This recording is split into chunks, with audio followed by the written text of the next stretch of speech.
All right. I'm here with Edward Rhoden, New Age Industrial. That's when you say hello. Oh, hello. Dude, you didn't give me a script or nothing. You're just winging this. I love it. This is so forced. I feel like Ed, I'm going to blow my brains you're out. an independent sales rep. Correct. Yeah. So tell me, what's the biggest communication challenges that you experience when you work with, some of your international vendors? And how does it impact your ability to close deals in your territory? So in the industry, we call it the black hole. Typically with international vendors, you send an email, an RFQ, or request to them, and depending on the day and time, you just don't hear back for a week, 2 weeks, 3 days, doesn't matter. But here in the United States, I need the answer now. I need stock now. If they don't get back to me now, they're on the internet looking at other suppliers. Dang. I was expecting a few hours, and then you just drop days, weeks. Well, it depends. I'm not going to call out specific countries, but it depends on the country. Okay. So like the Italians, they are very slow. No, I was going to say, if you had to call out countries. Italy. They're too busy drinking wine and not responding to emails. I love you, Matteo, if you're ever going to watch this. But I love it. And so would you say anything also on like the language barrier side where you're like, dude, I asked you this, but you're giving me this answer? Not so much. When it really comes to technical sales, it's more about drawings and specs and stuff like that. Or it comes to where we want to go dinner or what we want to eat if they're here. Yeah, maybe a little bit. Oh, nice. Okay, I see that. So then tell me, when a European or Asian vendor doesn't understand, let's say the Colorado, Utah, Wyoming, or New Mexico markets that you serve, right?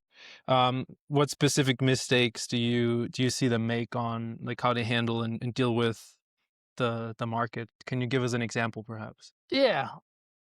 Specifically with the Asian clients I have, the Europeans are a little bit better.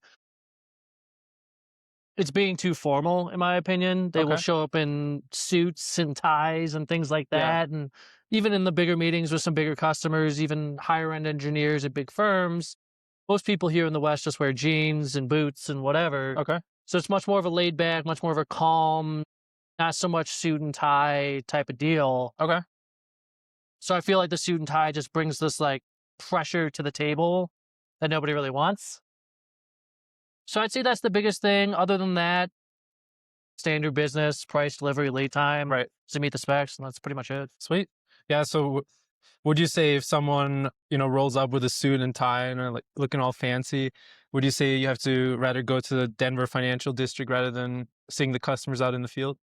Yeah, I would say so. It's not really a bull market, but I try to get them to calm down a little bit. You're like, take the tie off. Yeah, I'm like, get rid of that tie. We don't need that. Okay. Well, walk us basically through a typical scenario where, let's say, you need urgent support from an international vendor to close an important deal on your end, right? Mm-hmm. So what works and what frustrates you, and how can you, like, because I guess you have to look for solutions by yourself, if you don't get the response time. So what will be the usual scenario that you work with in that case? So typically, I guess, if it's with an international vendor and they have a solution that the customer needs and they're not responding, typically that means it's not in stock in the United States anyway, so it's going to be a hard time. But most of my international vendors, I require to have their WhatsApp. Okay. So I can message them, and if they're sleeping, they're going to wake up and respond to me. I'm just kidding. Like, do not disturb. Yeah. Typically, I get response in 6 to 8 hours, depending on the vendor.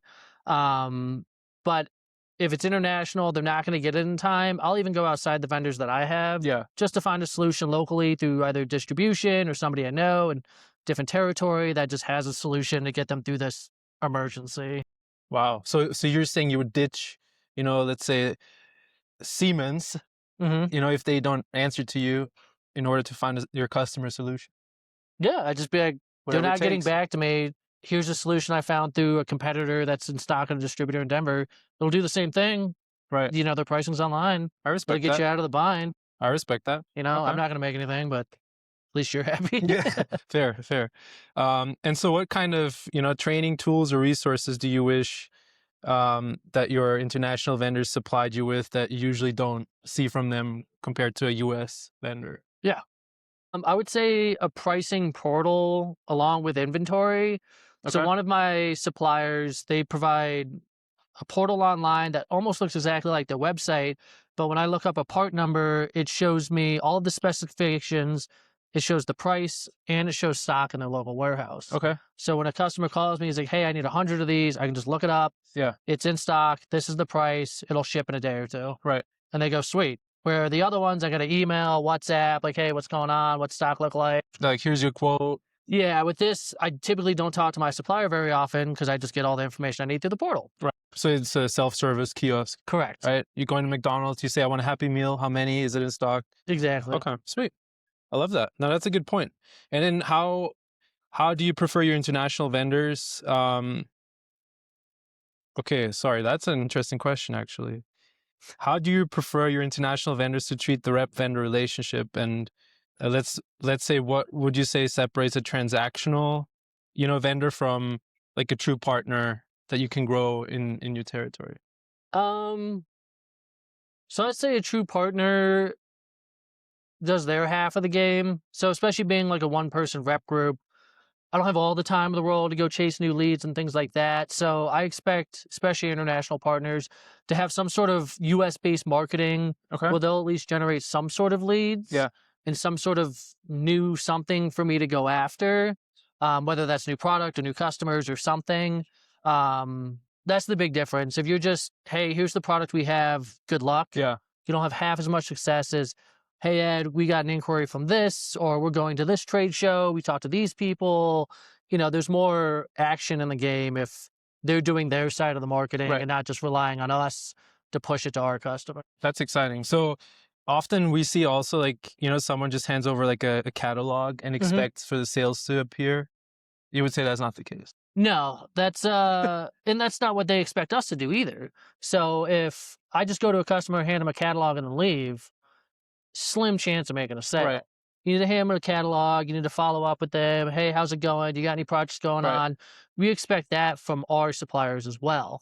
So when they give us the product to sell, they follow up with us. Hey, I found this lead or this customer that you might be interested in. You should go check them out. Right. That type of thing. It just makes it easier for everybody. We're all shooting at the same bird. Kind of carry it through from A to Z. Exactly. Yeah. Got it. Okay. And so let's say if you were to work with a European manufacturer that never worked with sales reps in the US before, is completely new to the whole sales rep game, what would you say are the top 3 things that you would advise them to not miss out on? Like the top 3 things where you're like, dude, if you screw this up, you're doomed. That's a good one. English catalogs or English marketing materials. Quick response time, even if it's not in stock, just don't leave me or my customers hanging. I'd rather tell them, no, I don't have it, instead of, hey, I'm waiting on the factory. So like transparency, like full on honesty. Full on honesty. I don't care if it's out of stock. Just tell me it's out of stock. Just give me some sort of feedback. Even if it's, hey, I'm looking, I'll get back to you tomorrow, whatever. And then I guess the third thing is just, God, that's hard. Any 3 of them? Well, what's important to you as Ed, Because I'm sure there's also like a, personable component to working with people. It's a people's business, Yeah, right? it's a people's business, and you just have to have product that I can stand behind. Yeah. Because if I go to my customer and I sell them junk and it blows up in the field, they're not going to call the European manufacturer or the Asian. They're going to call me, and they're going to be mad at me. Right. And I'm going to have to play, sorry and fix it. Right. Where any partner that I partner with, I 100% expect their product to operate in the field like it's said to and meet every spec. I don't want to go back after it's installed and then be like, oh, this UL certificate is expired. Right.